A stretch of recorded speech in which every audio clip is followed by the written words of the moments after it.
ओ नमः हरि ओम।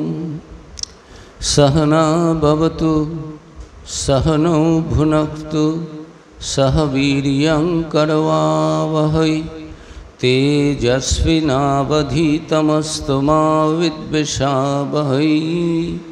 ओम शांति शांति शांति। हरि ओम।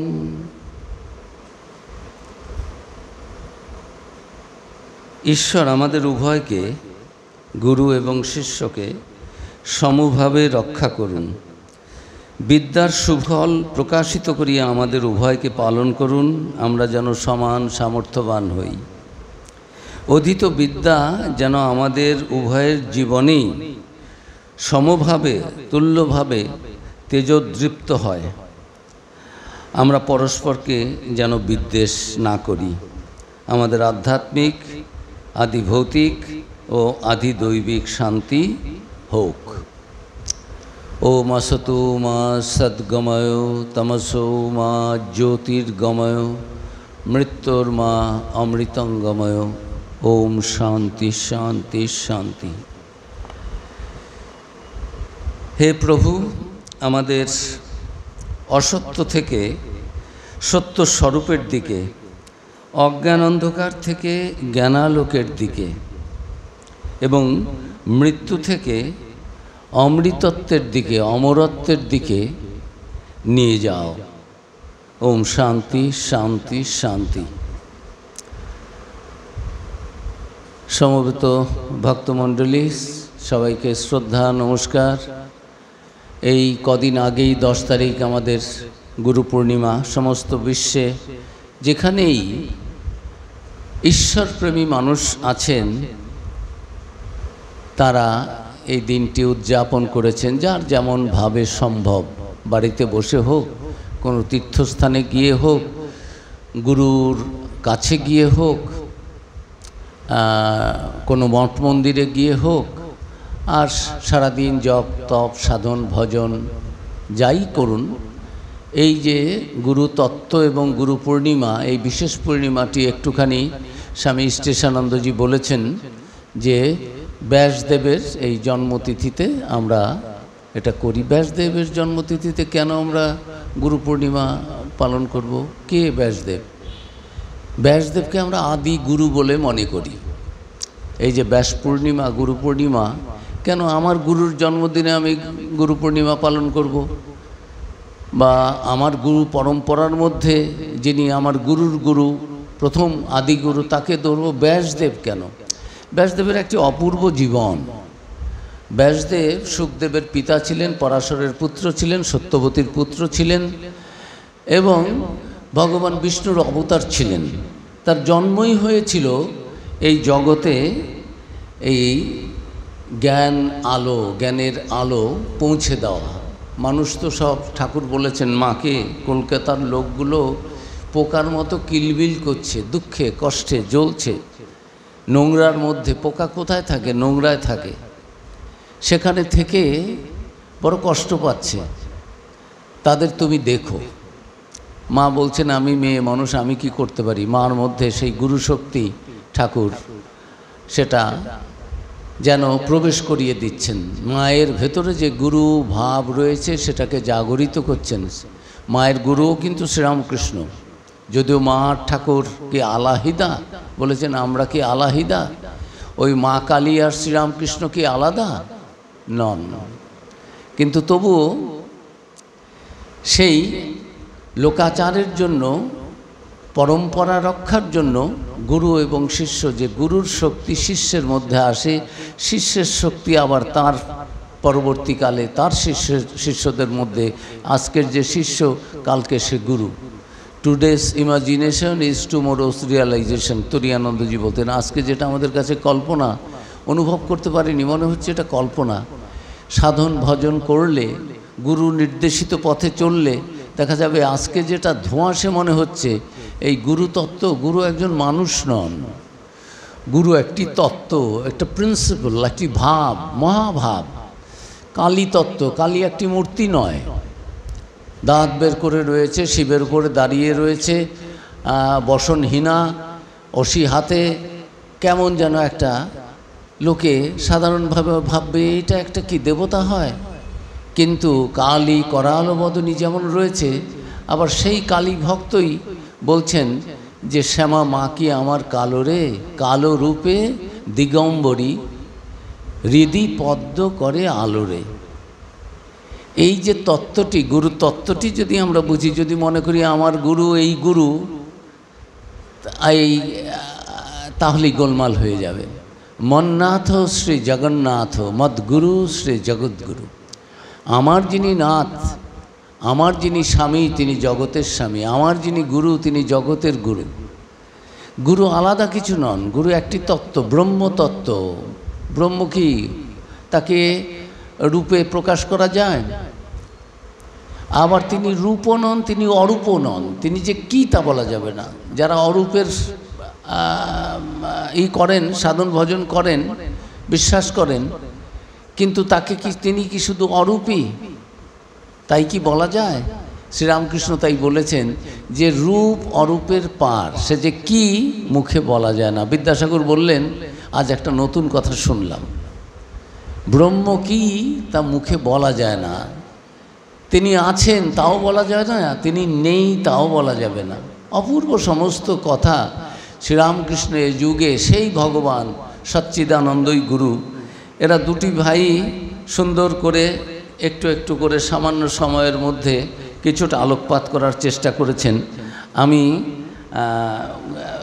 আরও এই বিষয়ে যাওয়ার আগে ঠাকুরের একটু, মায়ের একটু কথা, স্বামীজির, রাজা মহারাজ এরা গুরু সম্বন্ধে কি বলেছেন সেটা একটু আমরা একটু জেনে নিই, একটু পাঠ করি, তারপরে দেখি কি বলছেন ঠাকুর, কি বলছেন মা, কি বলছেন গুরু সম্বন্ধে, গুরু তত্ত্ব সম্বন্ধে। শ্রীরামকৃষ্ণদেব কথিত গুরু তত্ত্ব। গুরুকে মানুষ ভাবলে হবে না, যে তাহলে তো গুরু তো মানুষ রূপেই তো দেখতে পাচ্ছি। হ্যাঁ দেখতে পাচ্ছি, সেই সচ্চিদানন্দই গুরু। তিনি এই মানুষ রূপে, মানুষ যেন তার প্রতিমা, মানুষ রূপে তিনি আমাদের সামনে উপস্থিত হয়েছেন, উপস্থিত হন, আমাদের কানে মন্ত্র দেন। সেই মন্ত্র মননাথ ত্রায়তে ইতি মন্ত্র, মনন করে করে আমি সেই তাড়িত হব। এই যে জগৎ বিশ্ব সংসারে আমি এসেছি,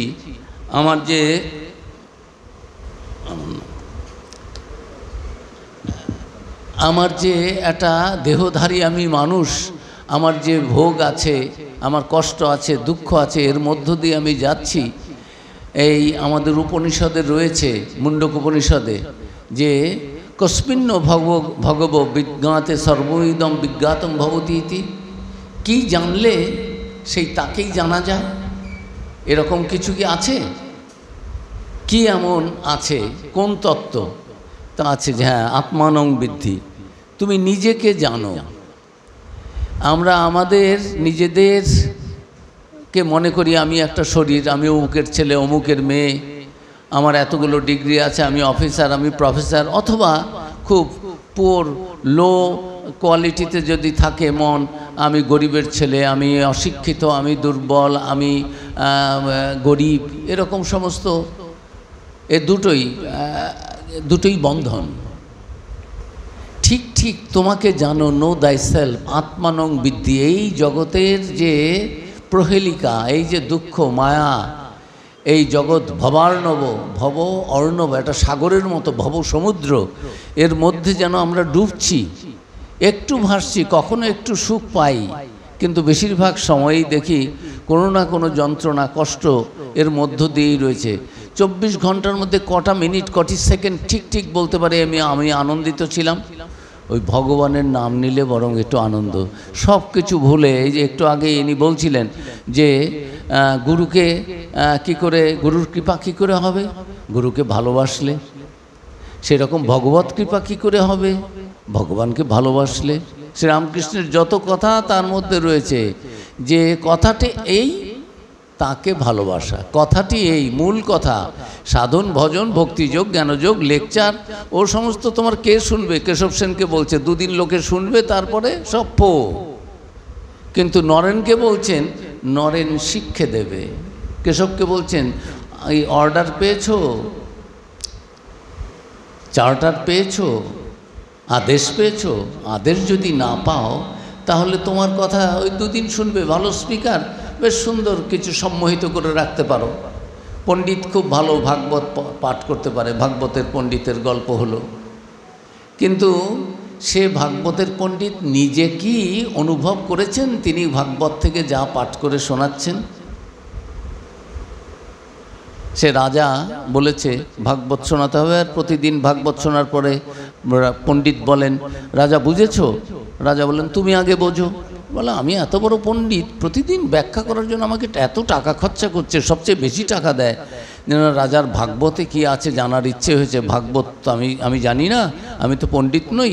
তাহলে ভাগবতের পণ্ডিত জোগাড় করে দেওয়া হলো। হ্যাঁ, মন্ত্রীকে বলল, এমন পণ্ডিত, সবচেয়ে বড় পণ্ডিতকে নিয়ে এসো, যে তার কাছে আমি ভাগবত শুনবো। আর ভাগবত পাঠের পরে পণ্ডিত বলবেন, এত টাকা আমাকে দিচ্ছে রাজা, তা আমি আমার কাজটা ঠিক মতো করছি তো? পণ্ডিত ভালো মানুষ, সৎ জীবনযাপন করছেন, কিন্তু ভগবান তো লাভ হয়নি। ভগবানে ভালোবাসা আছে, কিন্তু যে ভালোবাসা হলে ভগবানকে পাওয়া যাবে, লাভ হবে, তার কৃপা হবে, সেটা এখনো হয়নি। মন সংসারে রয়েছে।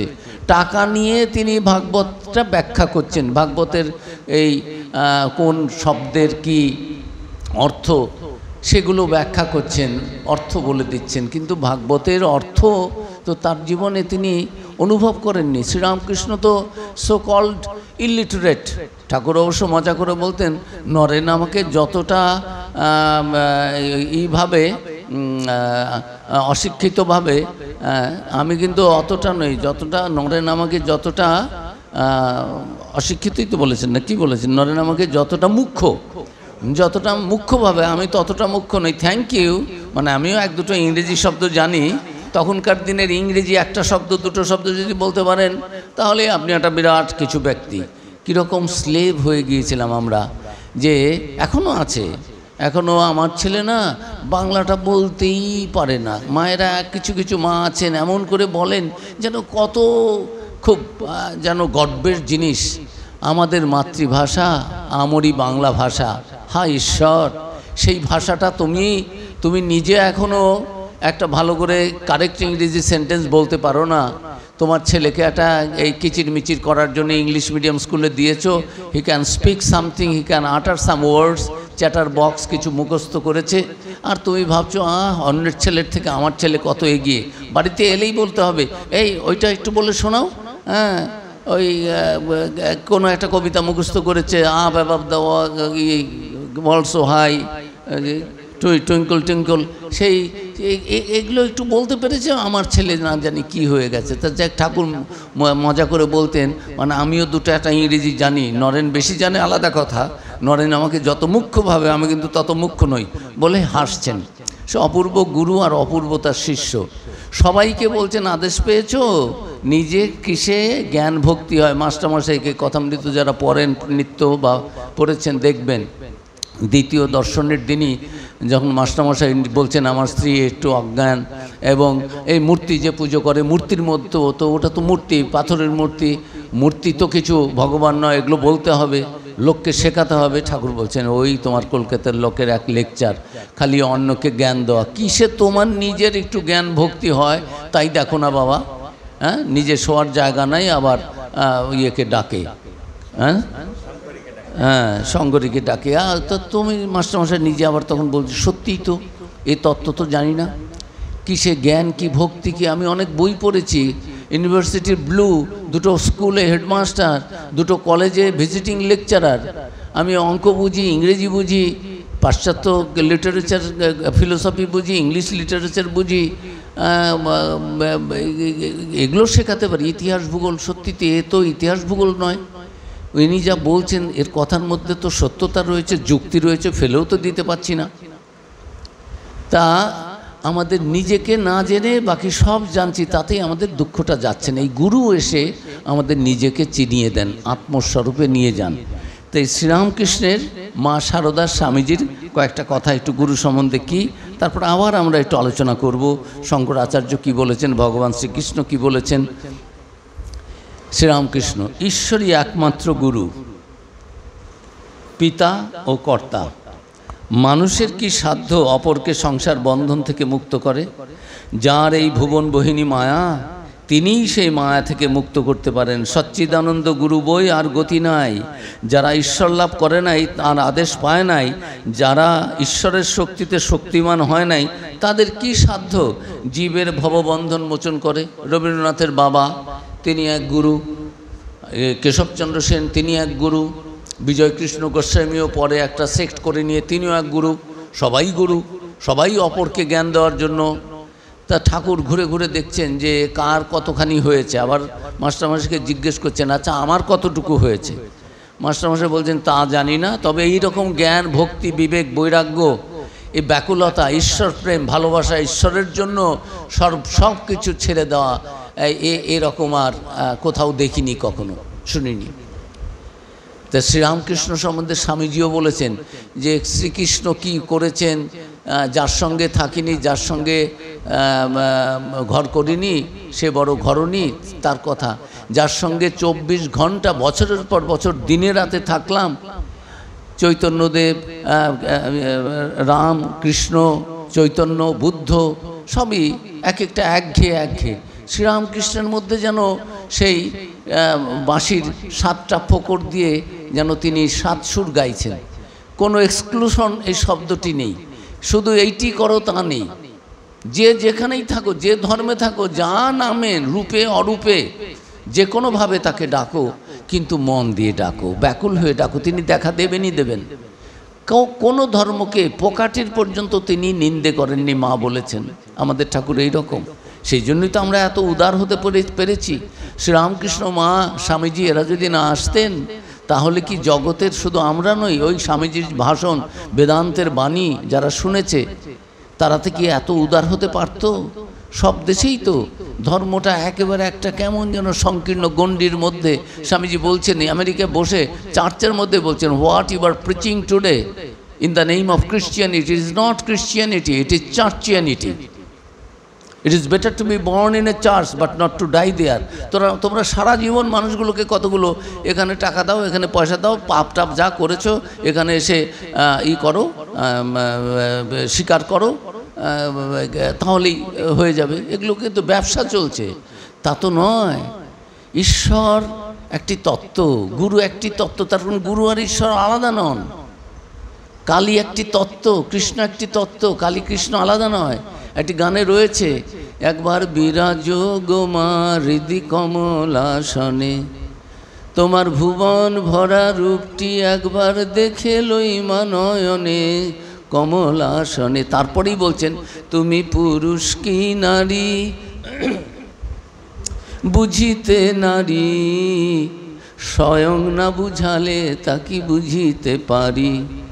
তুমি আধা রাধা আধা কৃষ্ণ সাজিলে বৃন্দাবনে কমলাসনে। তুমি কৈলাসে উমা, বৈকুণ্ঠে রমা। এরকম নানানভাবে, মানে কৃষ্ণ, কালী, পুরুষ, নারী, এই ভাই একটু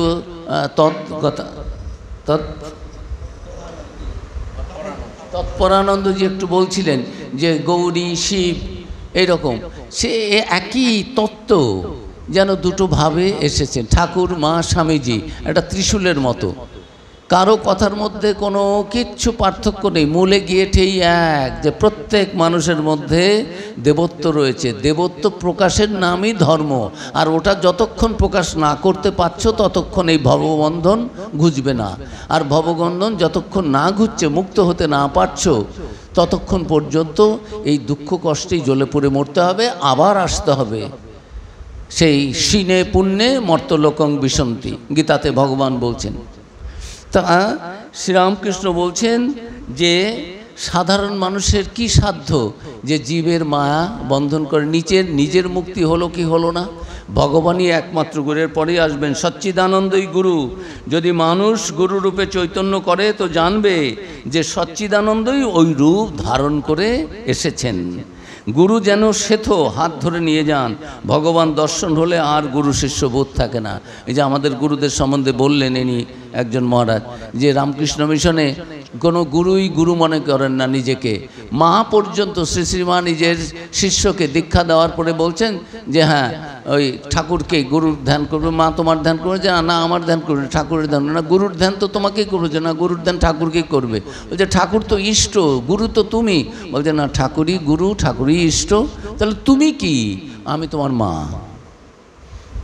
কথার কথা মা নয়, পাতানো মা নয়, গুরুপত্নী মা নয়, সত্য জননী। মাই গুরু, মাই ইষ্ট। শ্রীরামকৃষ্ণর মা তো আলাদা নন, কিন্তু মা নিজে মুখে বলে গেছেন ঠাকুরই সব, আমাদের ঠাকুরই সব। সেরকমই করতে হবে। আর ওই শুধু বসে ধ্যান করলাম আর কোনো কিছু করবে না, কাজকর্ম করবে না তা নয়। নরেন যা করে গেছে কর্মযোগ, নিষ্কাম কর্ম, এটা করতে হবে।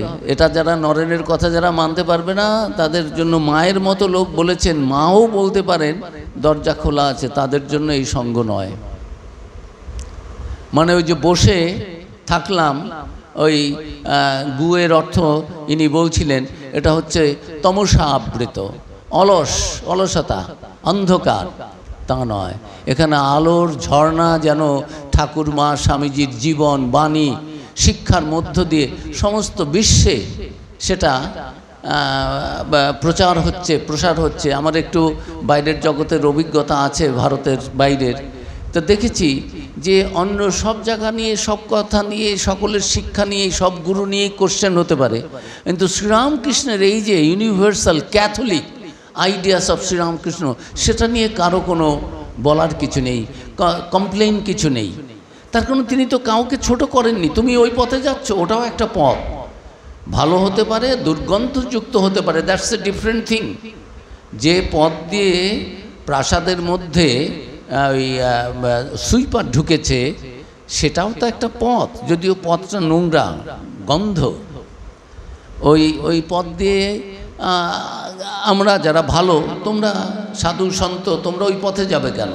তোমরা সামনের রাজপথ দিয়ে যাবে। সুগন্ধ, চারদিকে যেন ফুল টুল রয়েছে। ফুল থাকলে যেমন মল্লিকা, তারপরে মল্লিকা ফুল, তারপরে ওই আরও কয়েকটা ফুল আছে, আমরা কি বলি বেলি ফুল। ও যখন ফোটে চারদিকে কোন দিক থেকে গন্ধ আসছে বোঝা যায় না, কিন্তু একটা সুন্দর সুগন্ধের মধ্য দিয়ে, ফ্র্যাগ্রেন্স অফ দ্য ফ্লাওয়ার্স, আপনি তখন যাচ্ছেন ইন এ ডিলাইটেড মুড, আনন্দিত চিত্তে। আবার দুর্গন্ধযুক্ত, ও বাবা এই পথটা যেতে হবে, নাকটা চিপে, এইভাবে সেটাও পথ, কিন্তু পৌঁছতে পারবেন। তো ভালো পথ রয়েছে, আবার অন্যরকম পথ রয়েছে, কিন্তু শ্রীরামকৃষ্ণ কাউকে ডিসকার্ড করেননি। শ্রীরামকৃষ্ণ বলছেন যে ভগবানকে যদি ভালোবাসো, তার জন্য যদি ব্যাকুলতা থাকে, এই কথাটি বলার জন্যই গুরুরূপে তিনি আসেন। সচ্চিদানন্দই গুরু। যদি তিনি মানুষ রূপে এসে আমাদের চৈতন্য দান করেন, জানবে যিনি মানুষ নন, সেই চৈতন্য স্বরূপী, সেই তিনি এই রূপ ধরে। গুরু একটি প্রতিমা, সচ্চিদানন্দের প্রতিমা। গুরুকে মানুষ ভাবতে নেই।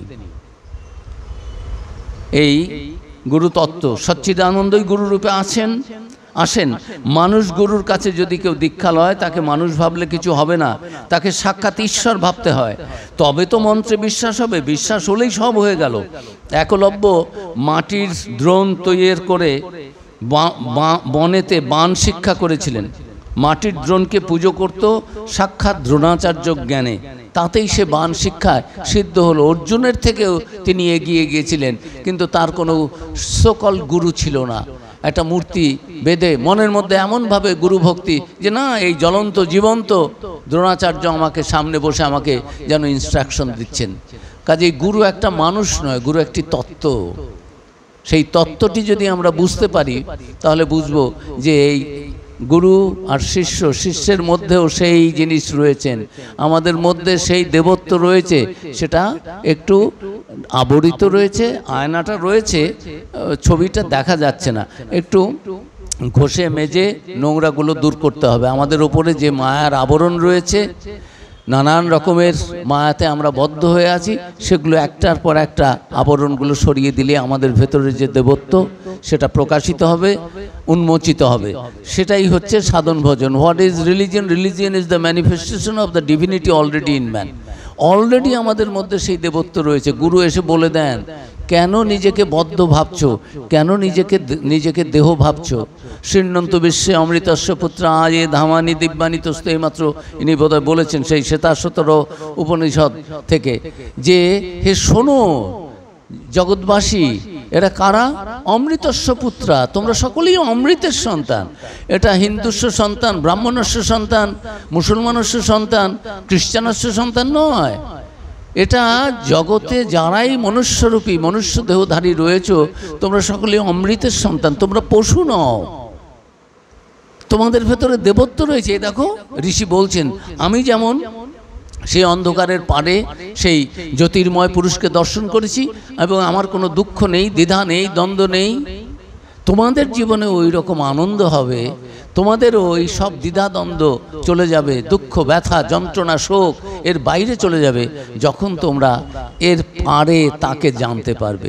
সেই জানার কাজটি গুরু এসে করে দেন। এই দেখো সেই সিংহের গল্প ঠাকুর বলেছেন, স্বামীজিও বলেছেন, বাঘের গল্প বলেছেন। একটা বৃদ্ধা বাঘ দৌড়তে দৌড়তে ছাগলের মধ্যে গিয়ে পড়েছে, জাম করেছেন একটা ছাগলকে ধরার জন্য, জাম তো করলেন কিন্তু তার ছিলেন আসন্ন প্রসবা ছিলেন, মারাও গেলেন, একটা বাঘের বাচ্চাও জন্ম দিয়ে গেল। ঠাকুর বলছেন যে ক্রমে ওই বাঘের বাচ্চা ওদের সঙ্গেই রয়েছে, ছাগলদের মতো ঘাস খাচ্ছে আর ভ্যা ভ্যা করছে। পরে অনেক দিন পরে ওটা যখন একটু বড় হয়েছে, তখন আর একটা বাঘ এসছে শিকার করার জন্য। দেখছে আরে শিকার করবে, এর মধ্যে তো এই দলে ছাগলের দলের মধ্যে ছাগলগুলো পালাচ্ছে, বাঘ দেখে ভ্যা ভ্যা করে এটাও তো পালাচ্ছে। তা তখন সেই ছাগলের, স্বামীজি এই গল্পটা সিংহ দিয়ে বলেছিলেন, ঠাকুর কথামৃত এই গল্পটা বাঘ দিয়ে বলেছেন। তা এখন সেই বাঘের যে এসছে পরের বাঘটি, আগের বাঘ তো মরেই গেছে, শিশু বাঘটিকে অন্য সব ছাগল ছেড়ে দিয়ে তাকে ধরেছে, আর সেও ভ্যা ভ্যা করে বাঘের মতো বলছে আমাকে ছেড়ে দেও, মেরো না মেরো না। তা বলছে এই তোকে তুই ভ্যা ভ্যা করছিস কেন, তুই তো বাঘের বাচ্চা। বলছে না না আমি ছাগলের বাচ্চা, আমাকে ছেড়ে দাও, আমাকে মেরো না। বলছে না না তোকে মারবো না, কিন্তু তুই আগে বল তুই বাঘের বাচ্চা, তুই ওদের মতো ঘাস খাচ্ছিস কেন? বলছে না আমি ছাগলের বাচ্চা, ছেড়ে দাও, আমার দোষ টোষ নিও না, ছেড়ে দাও বাবা। বলছে আয় আমার সঙ্গে।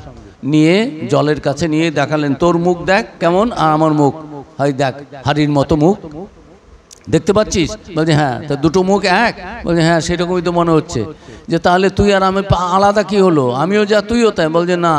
তখন একটা শিকার করে এনে একটা মাংসের পিস ওকে দিলেন। বলছে না না আমি এগুলো কখনো খাইনি, আমি নিরামিষ ভোজি, তৃণভোজি।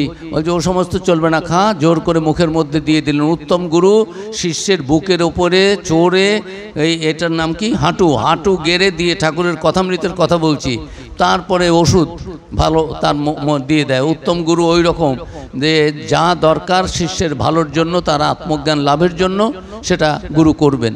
তা তখন স্বাদ পেয়ে বলছে বাহ এ তো বেশ ভালোই লাগছে। যে আমার মতো হুঙ্কার দে।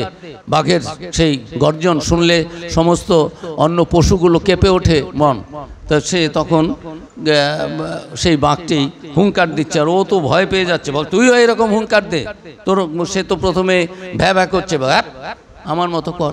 এই গুরু আমাদের চিনিয়ে দেন, আমরা কে, আমাদের আত্মস্বরূপে স্থিত করে দেন। তখন আমরা বুঝি হ্যাঁ আমি কে, গুরু কে, আর এই গুরু তত্ত্বটা কি, আর পরব্রহ্মই বা কি। অপূর্ব সব সুন্দর আমাদের হিন্দু শাস্ত্রে রয়েছে যে গুরুর কথা মতো চললে, ওই মননাথ ত্রায়তীতি মন্ত্র দিয়েছেন গুরু, ওই বারবার করে ওটা স্মরণ করে চিন্তা করে জপ করে গুরুর মূর্তি ধ্যান করছি, এবং গুরুর নাম, যে ইষ্টের নাম, ইষ্টের মূর্তি ধ্যান করছি এবং ইষ্টের নাম জপ করছি। আস্তে আস্তে যারা সিদ্ধ হয়েছে এইভাবেই তো তারা সাধন ভজন করেছেন।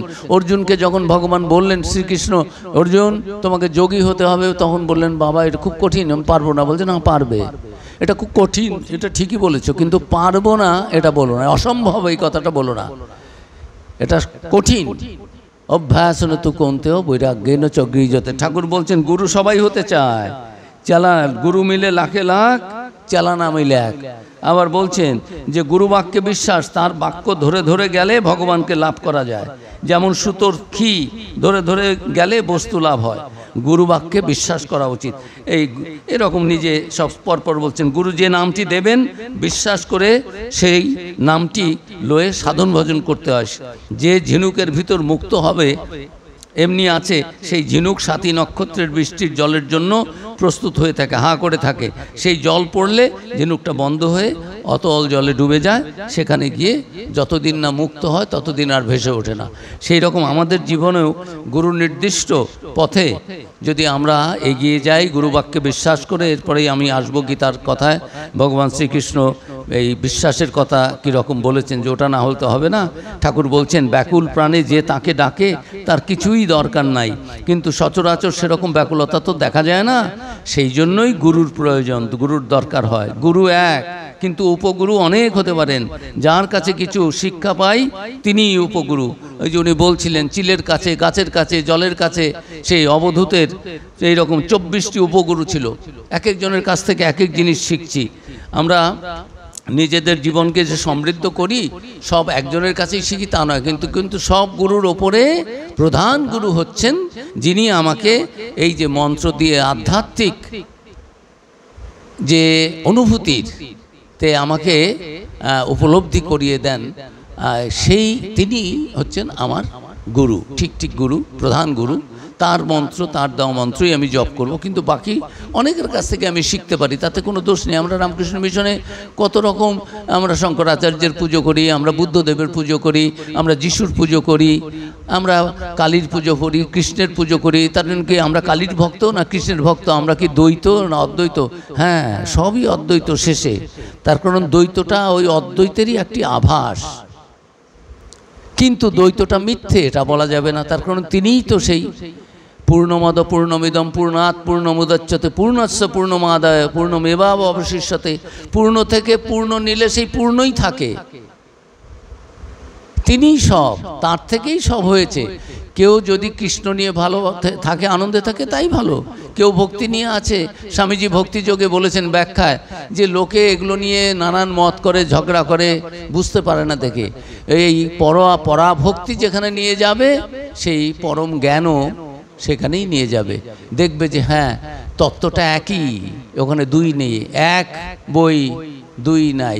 একটা গান আছে স্বামীজি, প্রকৃতি নিথর, ওই গানটা হচ্ছে একো রূপ অরূপ নাম ও বরণ, তার মধ্যে এক বই দুই নাই, একই তো আছেন। চণ্ডীতেও রয়েছে আমি একা, আমি এক ছাড়া আবার দুই কোথায় হলো? তো এই যে একত্বের বোধ সেটা গুরু এনে দেন।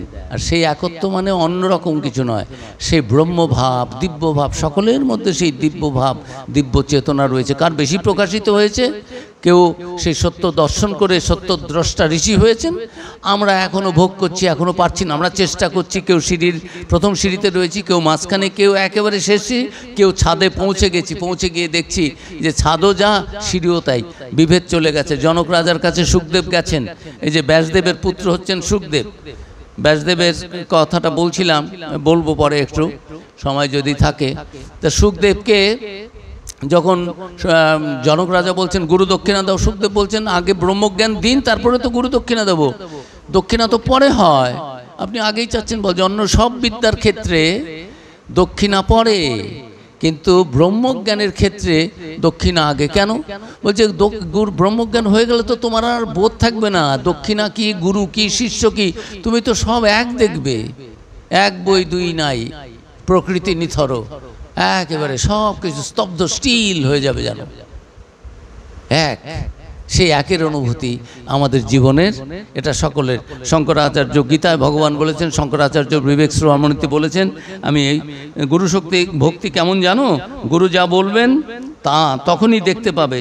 সেই ভক্তি ছিল অর্জুনের। শ্রীকৃষ্ণ বলছেন অর্জুন দেখো তো অনেকগুলো উড়ে যাচ্ছে, যে দেখো এক ঝাঁক পায়রা উড়ে যাচ্ছে।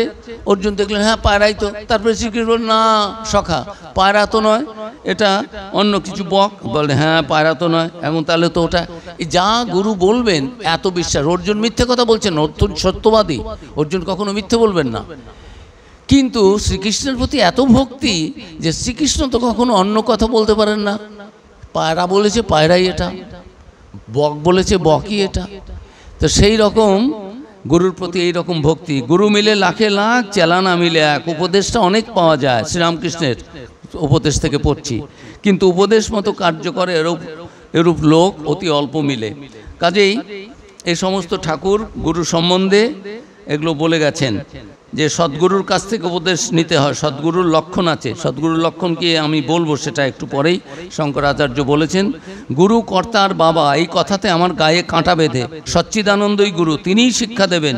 সকলেই গুরু হতে চায়, শিষ্য হতে কেউ চায় না। লোকশিক্ষা দেওয়া বড় কঠিন। যদি তিনি সাক্ষাৎ দেখা দিয়ে আদেশ দেন তবে হতে পারে, আদেশ না হলে কে তোমার কথা শুনবে? নারদ, সুখদেব, শঙ্করাদির আদেশ হয়েছিল, আবার মনে মনে আদেশ হলে হবে না। তিনি সত্য সত্যই দেখা দেন, কথা কন। সে কথার জোর কত, পর্বত পর্যন্ত টলে যায়। শুধু লেকচার, দিন কতক লোক শুনবে, তারপর ভুলে যাবে। সে কথা অনুসারে কাজ করবে না। লোক শিক্ষা দেবে, তার চাপরাস চাই, না হলে হাসির খোরাক হয়ে পড়ে। এরকম নানান কথা ঠাকুর বলেছেন যে নিজেই মুক্ত হতে পারে না।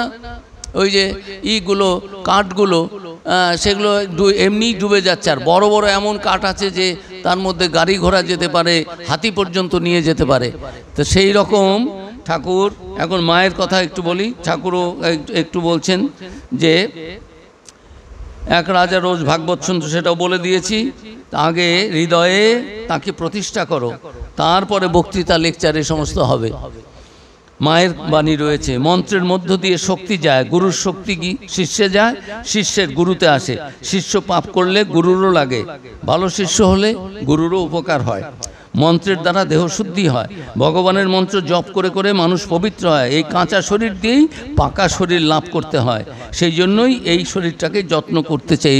শরীর দিয়েই শরীরের বাইরে যেতে হবে, দেহ দিয়েই দেহাতীত অবস্থা প্রাপ্ত হতে হবে। জপ ধ্যান করবে, সৎসঙ্গে থাকবে, অহংকারকে কিছুতেই মাথা তুলতে দেবে না। আর সর্বদা মনে ভাববে আমি কার সন্তান, কার আশ্রিত? আমি শ্রীরামকৃষ্ণের সন্তান, আমি মা সারদা দেবীর সন্তান। আমাদের ভয় কি? জগৎগুরু নিজে এসেছেন, সেই সচ্চিদানন্দ স্বরূপ তিনি নিজে এসেছেন। স্বামীজি বলেছেন শ্রীরামকৃষ্ণ ভগবানের বাপ। ঠাকুরকে পরীক্ষা দেওয়ার জন্য যে ঠাকুর অবতার কিনা সব পণ্ডিতদের জেনেছে। উনি 1862 খ্রিস্টাব্দে তখন সব হচ্ছে, পণ্ডিতরা এসেছে দক্ষিণেশ্বরে। ঠাকুর বলছেন এই যে বলছে বৈষ্ণবী ভৈরবী ব্রাহ্মণী বলছে ডাকো না ডাকো না। আর মথুরবাবু ভাবছেন আমার বাবাকে ভক্তি করি তো ভালো কথা, ভালো মানুষ, কিন্তু তার বিদ্যা বুদ্ধি তো জানি। তো এই সব পণ্ডিত এসে এমন প্রশ্ন করবে, বাবা সকলের সামনে তার অসম্মান হবে, আমারও নাক কাটা যাবে, আমার গুরু এইরকম। তার থেকে কিছুতেই করেন না। ঠাকুর খালি বারবার বলছে কই পণ্ডিত কখন আসবে, পণ্ডিতদের নিয়ে মিটিং কখন হবে, শিশুর মতো। তো পণ্ডিতরা সব এসছেন, কথাটা তো বলে পণ্ডিতদের মধ্যে একজন এই দেশের গৌরী পণ্ডিত, সে বলছে ইনি অবতার কি, অবতার যেখান থেকে আসেন, অবতারের উৎস যেখানে, ইনি সেখানকার, ইনি তাই। শ্রীরামকৃষ্ণ সম্বন্ধে স্বামী বিবেকানন্দ আমেরিকা থেকে চিঠি লিখে গুরু ভাইদের বলছেন শ্রীরামকৃষ্ণ আবার ভগবান কি, ভগবানের বাপ। তা সেই শ্রীরামকৃষ্ণ, শ্রী সারদা দেবী, এদের আমরা পেয়েছি আমাদের জীবনে। কাজে এগুলো নিজেকে হীন ভাবলে, হীনম্মন্যতায় ভুগলে হবে না। নেই নেই করলে সাপের বিষ নেই হয়ে যায়। স্বামীজি বলছেন all power is within you, don't blame others, take the whole responsibility on your own shoulder. খালি অন্যের জন্য আমার এটা হয়নি, সেজন্য হয়নি, তা নয়। আমি ফেল করেছি, মাস্টারমশাই ভালো পড়াননি, বাবা বই কিনে দেয়নি, প্রাইভেট টিউটর রেখে দেয়নি, ও সমস্ত বলা নয়। Take the responsibility on your own shoulder. You are the maker of your destiny. Stand and face the challenges of life. Stand up. নিজে বলছেন all power is within you, you can do anything and everything, believe in my words. তো এই গুরু আমাদের ভেতরে সেই সাহসটা, সেই নিজের সম্বন্ধে যে সন্দেহ, সে সন্দেহ দূর করে, দ্বিধাদ্বন্দ্ব দূর করে, যে আমি সেই চৈতন্য স্বরূপ, আমার ভেতরেই সব রয়েছে, সেটা তিনি জানিয়ে দেন, বুঝিয়ে দেন। তখন সাধন ভজন করলে সেটা আমাদের যা সাধন ভজন করছি সেটি আমরা সিদ্ধ হই, জীবনে অনুভূত হয়। স্বামী বিবেকানন্দ বলছেন আমাদের ভেতরে এই সমুদয় জ্ঞান রহিয়াছে বটে, কিন্তু অপর একজনের দানা, অপর এক জ্ঞানের দ্বারা উহাকে জাগরিত করিতে হইবে। জানিবার শক্তি আমাদের ভিতরেই আছে বটে, কিন্তু উহাকে জাগাইতে হইবে। প্রাণহীন জ্বরের প্রভাবে কখনো জ্ঞানের স্ফুরণ হইতে পারে না। কেবল জ্ঞানের শক্তিতেই জ্ঞানের বিকাশ হইতে পারে। আমাদের ভিতরের যে জ্ঞান আছে তার উন্মেষের জন্য জ্ঞানী ব্যক্তিগণের নিকট সর্বদা আমাদের থাকা প্রয়োজন। সুতরাং গুরুগণের প্রয়োজন, সর্বদাই ছিল। তাহাদের সহায়তা ব্যতীত কোনো জ্ঞানী সম্ভব নয়। একটু আগেই একজন বলছিলেন যে গুরু ছাড়া জ্ঞান হবে না, ওটা আমাদের উপনিষদে রয়েছে। আচার্যবান পুরুষ বেদ, কে তাকে জানতে পারবে? সেই আত্মস্বরূপকে, যার আচার্য রয়েছে, যার গুরু রয়েছে। গুরুহীন ব্যক্তি জানতে পারবে না, তার সেই ব্রহ্মজ্ঞান হবে না, আত্মজ্ঞান হবে না, নিজের স্বরূপের জ্ঞান হবে না। তো এরকম স্বামীজি, ঠাকুর, মা সবাই এগুলো বলে গেছেন। গুরু একটি স্বতন্ত্র ভাব। স্বামীজি শক্তির সঞ্চারক ও গ্রহীতাদের মধ্যে যে সম্বন্ধ, এ হলো তাই। এখানে তা আত্মিক শক্তি ও জ্ঞান। ঠাকুর বললেন, তোমাদের কি বলে আশীর্বাদ করো? তোমাদের চৈতন্য হোক। আমাদের ভেতরে যে চৈতন্য রয়েছে, আমরা সে সম্বন্ধে যেন জাগরুক হই, সে সম্বন্ধে যেন আমরা অ্যাওয়েকেন্ড, উই আর অ্যাওয়ার, সে সম্বন্ধে আমরা যেন বুঝি। ভেতরে কি সোনা চাপা পড়ে রয়েছে। ইয়েকে ঠাকুর বুকে হাত দিয়ে বলছেন, ওই বিদ্যাসাগরকে, ভেতরে সোনা চাপা পড়ে আছে, খপর নাই। বিদ্যাসাগর হাসলেন, কথাটার মানে বুঝতে পারেননি। তিনি বই অনেক পড়তে পারেন, কিন্তু এই ব্যাপারটা তো তার নয়।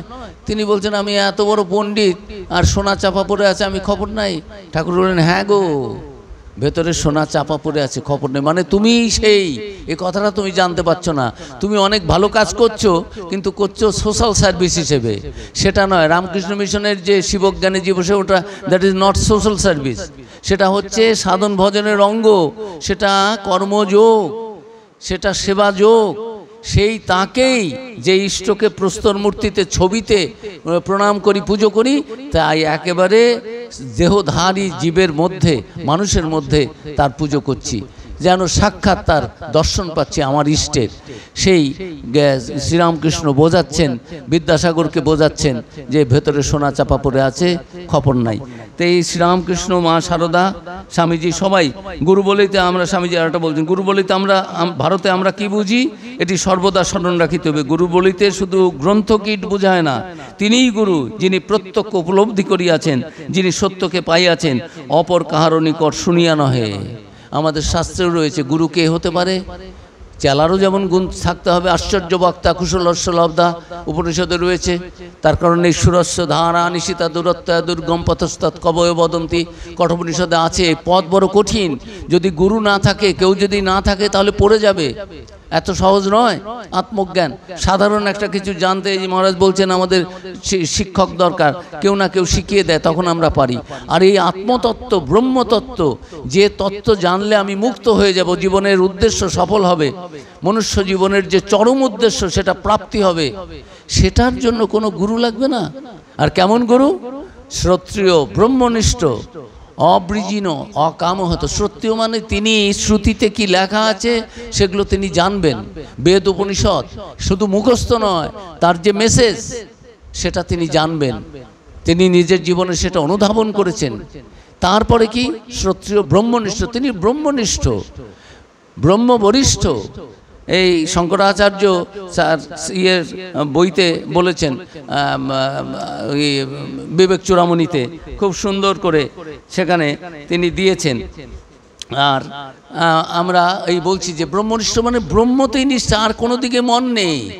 তিনি আত্মরতি, আত্মনিষ্ঠ, আত্মজ্ঞানে প্রতিষ্ঠিত হয়ে আত্মচিন্তাতেই রত। জগতের কি হলো না হলো, আমার কি লাভ হলো, ক্ষতি হলো, দেহ আছে কি নেই, he or she doesn't care for that. শ্রোত্রিয়, শাস্ত্রজ্ঞ, শাস্ত্রের মর্ম জানেন, শুধু ওই পাঠ করে লেকচার দিয়ে বিক্রি করে, কথা বিক্রি করে খান না, তিনি সেটা অবহিত। এবং তিনি ব্রহ্মনিষ্ঠ, সর্বদা সেই যে ব্রহ্মভাবে অবস্থিত, তার থেকে মন নিচে নামছে না। ঠাকুর 6.5 মাস সমাধিস্থ অবস্থায় ছিলেন, নির্বিকল্প সমাধি। সেখানে গেলে 21 দিন পরে শরীর চলে যায়। ঠাকুর 6.5 মাস ছিলেন, ন ভূত ন ভবিষ্যতি। কারো জীবনে এগুলো এইরকম উপলব্ধি পাওয়া যায় না। শ্রীরামকৃষ্ণ, আপনারা যদি রামকৃষ্ণ লীলা প্রসঙ্গগুলো পড়েন আর ঠাকুরের এই সাধন ভজনগুলো, সাধক ভাব যদি দেখেন, ওখানে তন্ত্রগুলো দেখেন, যে দেখবেন যে সত্যি ঠাকুর কীভাবে সব পরপর পরপর করছেন। সে যাই করছেন 3 দিনের মধ্যে তার গুরু বলছেন 40 বছর ধরে এ ক্যা হুয়া, এ ক্যা হ্যায়। সেই তোতাপুরি 40 বছরে আমি যে সাধন ভজন করে যা উপলব্ধি করেছি, একদিনের মধ্যে 3 দিন ধরে তার সমাধিই ভাঙছে না। নিজে গিয়ে তারপরে তার আবার মন নিচে নামালেন। তাই এই আশ্চর্য গুরুর আশ্চর্য চালা, আশ্চর্য বক্তা কুশলস্য লব্ধা। তা শঙ্করাচার্য এইরকম বলেছেন একটা শ্লোকে, যে শ্রোত্রিয় ব্রহ্মনিষ্ঠ অবৃজিন অকামহত, কোনো পাপ তার মধ্যে নেই, সিনলেস, কমপ্লিটলি স্টেইনলেস। জীবনটা এমন পবিত্র যে কোনো কলঙ্ক, কোনো কলুষ, কোনো অঘ তার মধ্যে নেই। এই যে ঠাকুরের গানের মধ্যে রয়েছে অঘ, অঘ নাশক, গানটা এখন শ্লোকটার মধ্যে রয়েছে। এই যে খণ্ডন ভববন্ধন, কে খণ্ডন করতে পারেন ভববন্ধন? কোথাও শ্রীরামকৃষ্ণের নাম নেই, কিন্তু সমস্ত বিশেষণগুলো দিয়ে দিয়ে বলছেন যে কে খণ্ডন করতে পারে? সচ্চিদানন্দ, তুমিই খণ্ডন করতে পারো ভববন্ধন। নির্গুণ গুণময়, তোমার কোনো গুণ নেই, আবার সমস্ত গুণের তুমি আধার। সমস্ত ব্রহ্মবাচক যা, ব্রহ্মের যা স্বরূপ, সেই একটি গান খণ্ডন ভববন্ধনের মধ্য দিয়ে স্বামীজি সেটা বিবৃত করেছেন। তা এখানে এই যে শ্রোত্রিয় অবৃজিন অকামহত যো ব্রহ্মবিত্তম ব্রহ্মণি উপরত শান্ত নিরিন্ধন ইবানলহ অহেতুক দয়া সিন্ধু আনমতাং সতাম। অর্থ কি? শঙ্করাচার্যের বিবেক চূড়ামণি 33 নম্বর শ্লোক বলছেন, যিনি বেদজ্ঞ, নিষ্পাপ, নিষ্কাম ও শ্রেষ্ঠ ব্রহ্মবিদ, যার মন বাহ্য বিষয় থেকে এসে ব্রহ্মে স্থিত হয়ে আছে, যিনি ইন্ধন শূন্য জ্বলন্ত কাঠের আগুনের মতো শান্ত ও তেজস্বী। জ্বলন্ত কাঠের যদি আরও আগুন দেওয়া না হয়, কোনো তেল টেল দেওয়া না হয়, ওই জ্বলছে, জ্বলন্ত ভাবটা, তেজটা রয়েছে, কিন্তু তার যেন হেলদোল নেই।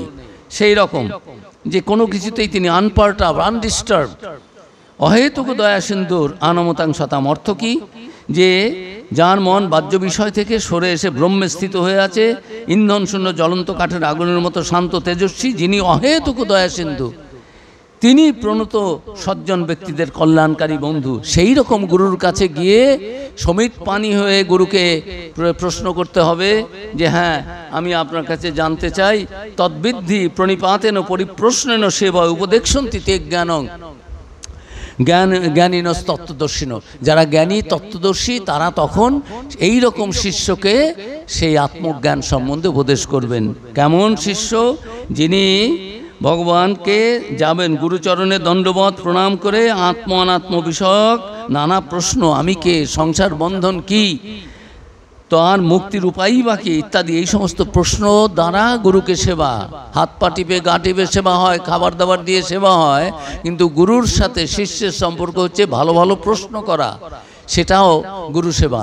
এই রকম প্রশ্ন করে গুরুকে সেবা করে সেই ব্রহ্মজ্ঞান লাভ হয়। শ্রোত্রিয় ও ব্রহ্মজ্ঞ গুরু তোমাকে সেই জ্ঞান উপদেশ করবেন। এই 4th অধ্যায় জ্ঞানযোগের 34 নম্বর শ্লোকে ভগবান শ্রীকৃষ্ণ অর্জুনকে বলছেন যে তোমারও হবে, কিন্তু এই রকম অবস্থা হতে হবে। সেই জ্ঞান পেতে হলে সেরকম গুরুর কাছে যেতে হবে, এই রকম বিনয়ী হতে হবে, এরকম সংযত হতে হবে, এরকম সেবাব্রতী হতে হবে, তাহলে তিনি সেই জ্ঞান দেবেন। আর সেই জ্ঞান পেলে কি হবে?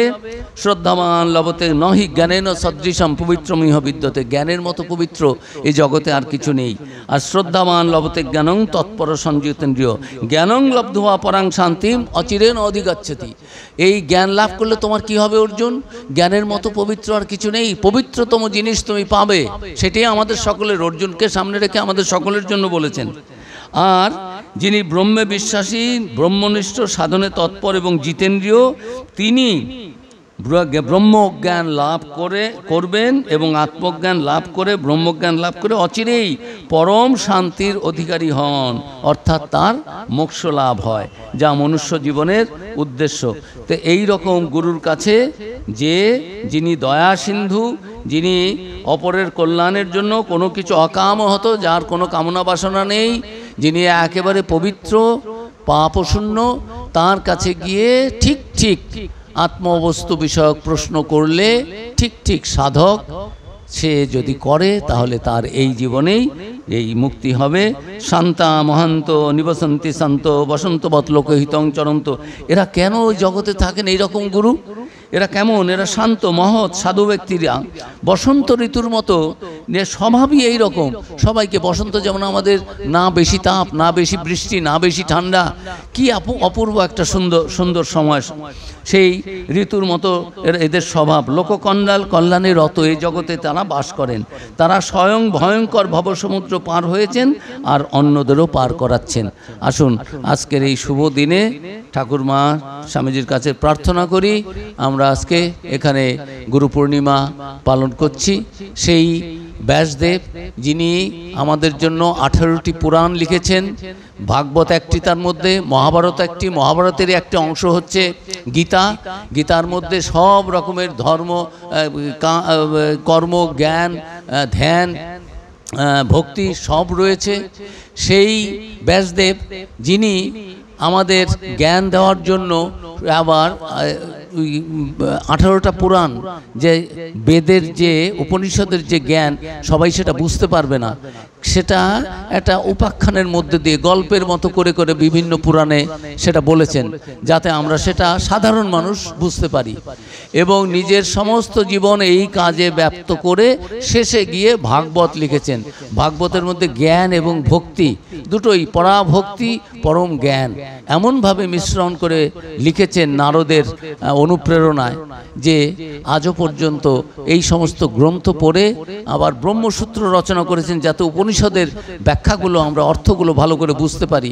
এই প্রস্থানত্রয়, গীতা, উপনিষদ, ব্রহ্মসূত্র, এর সমস্তর পেছনে তিনি রয়েছেন। আর বেদটাকে তিনি নিজে 4 ভাগে ভাগ করে ব্রাহ্মণ, আরণ্যক, এগুলো সমস্ত কোনটা কোথায় হবে, উপনিষদ পরপর পরপর সাজিয়ে লজিক্যালি, সায়েন্টিফিক্যালি এবং যেটা যেভাবে আমরা বুঝতে পারবো সেরকম করে করে গেছেন, যাতে জগতের সকলে এই আত্মজ্ঞান এটা লাভ করতে পারে, আত্মস্বরূপ জানতে পারে।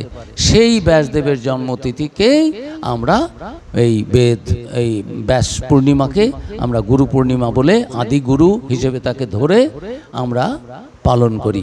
আজকের দিনে ঠাকুরমা স্বামীজির কাছে, ব্যাসদেবের কাছে প্রার্থনা করি আমাদের সকলের মনোবাসনা পূর্ণ হোক, আমাদের ভেতরে যে চৈতন্য স্বরূপ রয়েছে তা আত্মস্বরূপ, সেটা আমরা সাক্ষাৎ করি, অনুভব করি। সকলের কল্যাণ হোক, মঙ্গল হোক। ওম শান্তি শান্তি শান্তি। হরি ওম তৎসৎ। হ্যালো।